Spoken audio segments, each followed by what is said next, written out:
you've seen my bump fire videos, and this right here is an explanation as to what bump fire is, and a simple how-to. This right here is the rifle you see in a lot of my bump fire videos. This has about 15,000 rounds through it, and 99% of that is all bump fire. This is a box stock semi-automatic rifle. This is not an assault rifle. An assault rifle is a fully automatic weapon.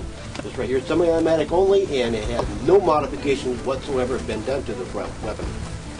Now, bump firing is using the inertia of the weapon to reset the trigger. Now that happens when you pull the trigger, and you can pull the trigger, and you have the recoil of the weapon, which pushes back. Now, normally, when you're holding onto this weapon, you've got it tightly against your shoulder, and you got a good tight grip on it.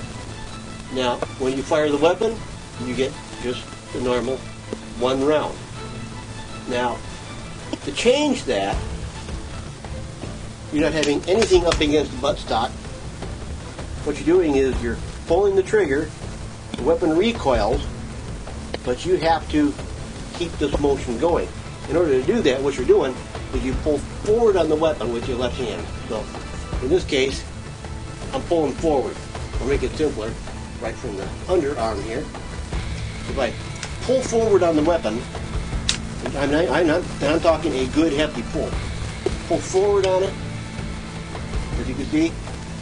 Now, if I was to do the same thing with just the trigger, my hand not gripping the pistol grip, just the trigger, all the control is done with the left hand. Now, if I was to underarm again, you can do it from the shoulder. It's just a lot more difficult. Now, from the underarm, if I pull forward and keep my finger basically just like that, and nothing gripping the pistol grip. It looks like I'm gripping, but I'm not. When I pull forward, the only thing that's really touching is just my trigger finger on the trigger. Now, I pull forward, the weapon goes off. Now, the recoil will push back on the weapon. When it does that, the back of my hand prevents the weapon from moving very far. When it does that, I'm still pulling forward on the weapon. You never stop pulling forward. So I pull forward, recoil, pushes back, but I'm still pulling forward, so the weapon moves forward, hits the trigger again, goes off. It repeats that until the trigger is let off, or I run out of ammo. As long as I maintain that position, it's the same way.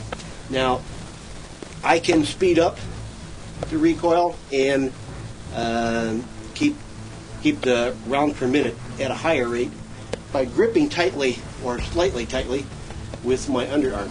Now, if I grab a hold of the weapon just ever so slightly, it's going to put more tension on it, and it's going to prevent a lot of the recoil. I only need just a little bit of recoil in order to reset that trigger.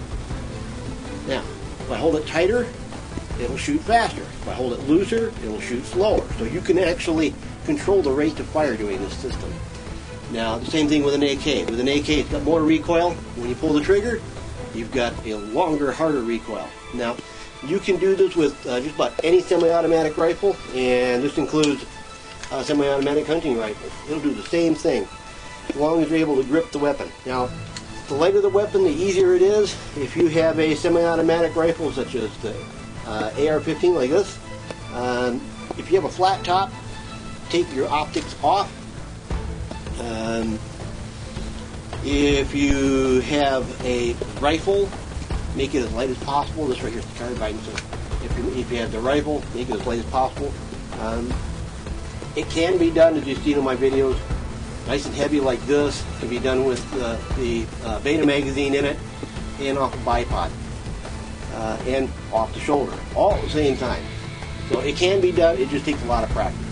I've had a lot of practice at this, and it can be done with just about anything. The only thing is that it's too expensive to bump fire anymore. I used to do it with a lot every year with surplus ammunition, and now that I have to buy ammunition, it's not really worthwhile. I only do it now just for demonstration purposes only. And that right there is bump fire in a nutshell.